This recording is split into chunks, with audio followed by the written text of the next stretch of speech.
Iran war अब यहां से कहां जाता हुआ दिख रहा है, क्योंकि स्ट्रेट ऑफ हॉर्मुज पर अमेरिका ने अपनी नाकेबंदी जिसका ऐलान किया था उस नाकेबंदी को लागू कर दी है। अब यहां से ईरान के पोर्ट से जाने वाला कोई भी जहाज नहीं गुजरेगा, ना तो ईरान पोर्ट जाने वाला कोई जहाज गुजरेगा।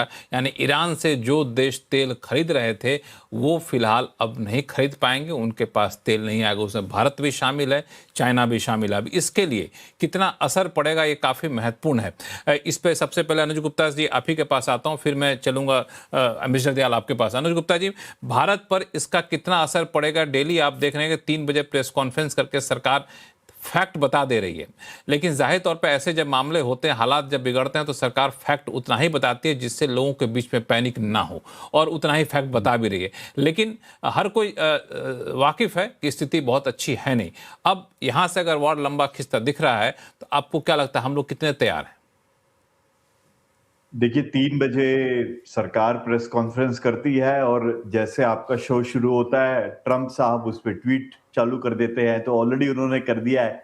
आई थिंक जाफरी साहब का कनेक्शन भी पुअर चल रहा है। मे बी ट्रंप साहब जाग के उसमें भी कुछ कर रहे हैं। लेकिन भारत पे तो काफी इसका इम्पैक्ट है। बल्कि मैं सुन रहा था सब लोग जो बोल रहे थे कि चाइना का भी काफी रोल होगा।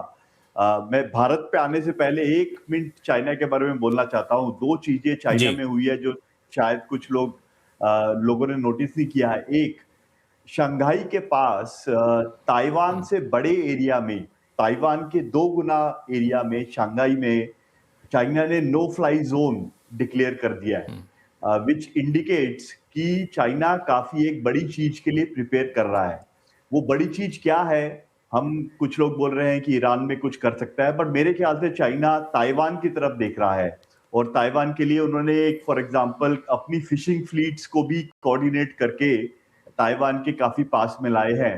तो अभी ऑलरेडी यूक्रेन यूरोप में चल रहा है एक theatre of war, Venezuela Cuba में एक थिएटर वॉर चल रहा है, मिडिल ईस्ट में एक थिएटर वॉर चल रहा है। अब अगर एशिया में भी कुछ चालू हुआ तो जैसा बता रहे थे इससे पहले कि स्टैगफ्लेशन हो जाएगा दुनिया में, तो आगे जो हो सकता है वो काफी ज्यादा डरावना है। लेकिन अगर भारत को देखना है कि हमें आगे किस तरह से प्रिपेयर होना है, तो कुछ पॉजिटिव न्यूज भी है मार्केट्स में। जैसे अभी दुनिया में एक चीज काफी चलती है, उसको बोलते हैं प्रेडिक्शन मार्केट्स, जिसमें लोग एक तरह से सट्टा लगाते हैं, बोली लगाते हैं कि क्या होगा।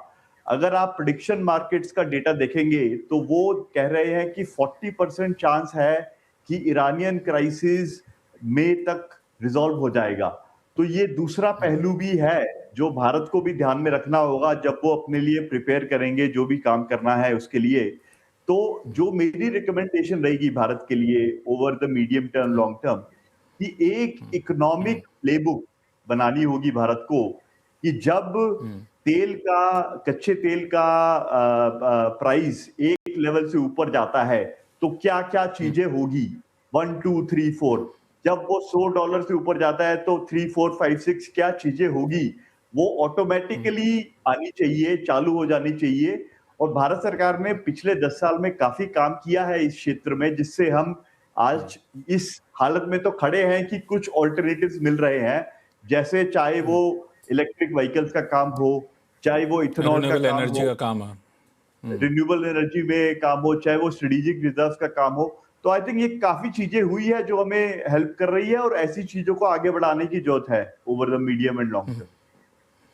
बिल्कुल, आप ये सारी चीज़ें आपने बताई, बहुत अच्छा आपने तरीका ही बताया कैसे हम लोग बिल्कुल स्ट्रक्चर्ड तरीके से आगे बढ़ें तो कोई पैनिक भी नहीं होगा, और हर संस्था, हर डिपार्टमेंट, पब्लिक भी यहाँ तक कि अपने आप को प्रिपेयर करे कैसे हमें आगे बढ़ना, क्योंकि बहुत सारी चीज़ें हमारे हाथ में है नहीं।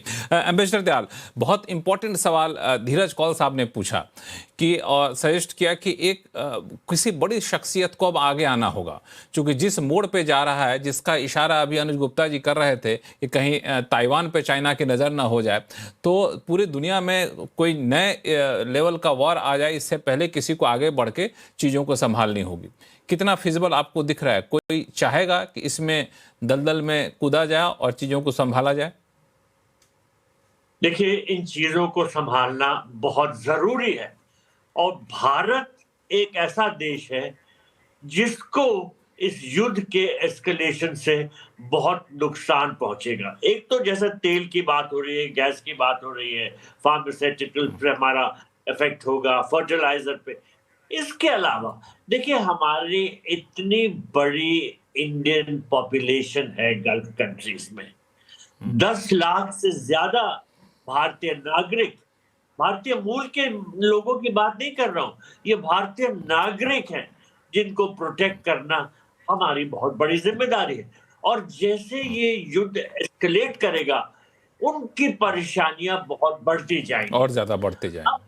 मैंने बार बार ये कहा है, देखिए 2 आर्टिकल्स लिखे स्पेसिफिकली इस टॉपिक पे, एक 14 मार्च को और एक 20 मार्च को, जिसमें मैंने अर्ज किया कि भाई हमारे प्रधानमंत्री मोदी जी को इस युद्ध में मीडिएट करने की कोशिश करनी चाहिए, चाहे अकेले चाहे दूसरे कुछ बड़े ग्लोबल लीडर्स के साथ मिलके एक कोशिश करनी चाहिए, क्योंकि हम पे इस युद्ध का असर बहुत ज्यादा बुरा होता जा रहा है।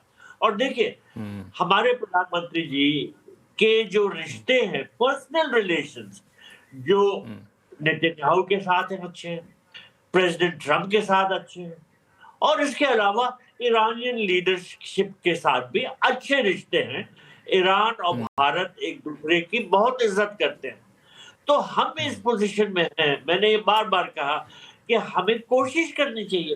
भाई देखिए, सब लोग, आज मैं एक शो में था आपके एक सिस्टर चैनल पे, और मैंने यही बात कही, तो मेरे ऊपर लोग लपके, उन्होंने कहा कि अरे कहीं इसमें कुछ मिलना क्या है, हमारी सिर्फ नाक कटे। नहीं, हमें कोशिश करना तो हमारा फर्ज है। अब नतीजा ठीक निकले या ना निकले वो तो बात अलग है, लेकिन जैसा महाभारत में कहा गया है कि कोशिश करना हमारा फर्ज है यहाँ पे। हाँ बिल्कुल। दरअसल मैं नरेश कौशिक साहब आपके पास आऊंगा, लेकिन कुछ इशारा कर रहे हैं बोलने के लिए। कौल साहब संक्षिप्त में अपनी बात पूरी करिए, फिर मैं नरेश कौशिक साहब के पास जाऊंगा। देखिए, जो दयाल जी ने बात की, मैं उसको बहुत स्ट्रांगली सपोर्ट करता हूं, और अभी से नहीं, वॉर के शुरू होने से पहले, क्योंकि इंडिया के पास वो लेवरेज है कि हम कर सकते हैं। हो सकता है पास हो फेल हो, वो सेकेंडरी थिंग है, लेकिन रिकॉर्ड पे आ जाएगा हिस्ट्री के कि एक पीस लविंग नेशन जो बुद्ध और गांधी का देश है, उसने एफर्ट दिया। और तकरीबन 1 करोड़ लोग विदेश में रहते हैं, बहुत बड़ी मात्रा में, आप तो जानते ही हैं कितनी बड़ी मात्रा में हमें वो रेमिटेंस भेजते हैं, billions of dollar. Indian dollar की जो वो है कंजर्वेशन, उसके अंदर उनका बहुत बड़ा रोल है। और ये सब तकरीबन ऑलमोस्ट एम्प्लॉयड लोग हैं। अगर ये वापस आने लग गए तो अनएम्प्लॉयमेंट जो भारत में है वो कहां पहुंचेगी, और कितनी फैमिलीज को ये टच करेगी। एक एक आदमी एक एक फैमिली सपोर्ट कर रहा है वहां पे, पूरे इंडिया से। केरला पकड़ लीजिए, साउथ इंडिया, उत्तर प्रदेश, बिहार, हर जगह से बहुत हार्ड वर्किंग लोग वहां गए हुए हैं, और उनके लाइवलीहुड पे स्टेक आ जाएगा अगर ये गल्फ में बढ़ा। और कहीं खबरें भी आई थी कि कतर और ओमान लाइवलीहुड पे असर पड़ेगा, लेकिन जो आपने चीज आपने जो बात कही कौल साहब, वो भी बड़ा इंपॉर्टेंट है कि भारत की छवि ऐसी है कि एक पीस लविंग नेशन है और हर देश के साथ अच्छे संबंध हैं, तो इसको क्यों नहीं भुनाया जा रहा है? नरेश कौशिक साहब, इसमें क्या कोई डर है कि ट्रंप के साथ बातचीत करने कोई फायदा है नहीं, वो बहुत ही अनस्टेबल आदमी भी हैं, अनप्रेडिक्टेबल हैं, या फिर भारत को ये सूट करता है कि तीनों से एक डिस्टेंस पे रहो? नरेश कौशिक सर। जी, दोनों ही बातें थोड़ी थोड़ी हैं, लेकिन मुझे ऐसा लगता है कि इसके बावजूद भारत को आगे बढ़ के भूमिका निभानी चाहिए। और उसकी बहुत बड़ी वजह यह है कि भारत के रिश्ते नेतन्याहू की सरकार के साथ बहुत अच्छे हैं। मोदी जी और नेतन्याहू दोनों एक दूसरे को मित्र कहते हैं, और ये अपने आप में इसलिए महत्वपूर्ण है कि पाकिस्तान की जो वार्ता, अभी पाकिस्तान में जो वार्ता जो विफल हुई है, उसकी वजह ये थी कि इजराइल ने इस युद्ध विराम का समर्थन बहुत ही आधे मन से किया था और लेबनान पर हमले जारी रखे थे। और उसकी वजह क्या थी कि नेतन्याहू को लगा कि उनको ट्रंप ने अलग थलग कर दिया है, वो आइसोलेट हो गए हैं, उनको साइडलाइन कर दिया है। लेकिन अगर भारत ये भूमिका निभा रहा होता तो वहां इजराइल का भी कोई प्रतिनिधिमंडल होता, तो वहां पर बात, इसकी संभावना, इसकी सफलता की थोड़ी सी ज्यादा होती। क्योंकि अभी क्या हुआ कि एक तरह से इजराइल ने सैबोटाज किया पाकिस्तान में जो हो रहा था उसको। हालांकि अमेरिका ने उसको दूसरी तरह से लिया है, कहा है कि नहीं, वो न्यूक्लियर इशू था, इसलिए हम इसका ईरान का समर्थन नहीं कर पाए। लेकिन जो ट्रस्ट डेफिसिट है, वो ट्रस्ट डेफिसिट हम ईरान और अमेरिका की बात करते हैं लेकिन इज़राइल को भूल जाते हैं। इज़राइल को विश्वास में लिए बिना इस समस्या का हल नहीं होगा और उस दृष्टि से भारत की भूमिका महत्वपूर्ण है। एक बात में अनुज जी जो उठा रहे थे चीन और ताइवान के मामले में, मुझे नहीं लगता कि शी इस समय ताइवान पर किसी तरह की कोई सैनिक कार्यवाही करने के मूड में हैं। उन्होंने ये ज़रूर कहा है कि अगले साल तक वो कुछ करना चाहते हैं, लेकिन पहली बात तो उनको अपनी सेना पर अभी पूरी तरह से विश्वास नहीं है कि वो तैयार है। इसके अलावा इसके जो आर्थिक परिणाम होंगे, वो इतने दूरगामी होंगे, उसमें सबसे ज़्यादा नुकसान चीन का अपना होगा, क्योंकि जिस तरह की अस्थिरता उससे पैदा होगी, उससे चीन की जो अर्थव्यवस्था है, जो इस समय बहुत अच्छी हालत में नहीं है, उसको बहुत नुकसान होगा। और यही एक वजह है कि चीन इस ईरान के संकट को भी बातचीत के जरिए ही हल करना चाहता है। लेकिन समस्या क्या है कि चीन में भी कहीं ना कहीं कोई जिसे कहते हैं क्रेडिबिलिटी की समस्या है, जहां तक भारत का सवाल है। आज चीन ने कहा कि भारत को और चीन को मिलकर कोई भूमिका निभानी चाहिए, लेकिन कल ही उन्होंने अरुणाचल प्रदेश में जो नए नए नाम रखे तो भारत को नाराज कर दिया। यानी भारत के साथ अगर आप वाकई भारत के साथ मिलकर कुछ करना चाहते हैं तो आप विश्वास तो में ट्रस्ट लीजिए। बिल्डअप जो करना, हाँ, आरोप विश्वास में लाना होगा जो और आरोप आपको एक ईरान भरोसा लगाता है जीतना होगा। अमेरिका पर, वही वही समस्या हमारे साथ भी है कि हम चीन पर विश्वास कैसे करें। कैसे करें, बिल्कुल, ये एक विश्वास विकसित करना, ट्रस्ट डेफिसिट जो है ये हर कॉर्नर पे है, इसको दूर करना होगा। लेकिन हम लोग यही चाहें कि ट्रंप के ऊपर किसी न किसी तरह से दबाव बने या फिर सभी पक्षों के ऊपर कि इस युद्ध को जितना जल्दी जल्दी खत्म किया जाए, क्योंकि जैसा कि मैंने कहा कि युद्ध में जो लोग शामिल हैं वो, और उनसे ज़्यादा वो लोग जो इसमें शामिल नहीं हैं, वो लोग इस युद्ध से ज़्यादा परेशान हैं। आप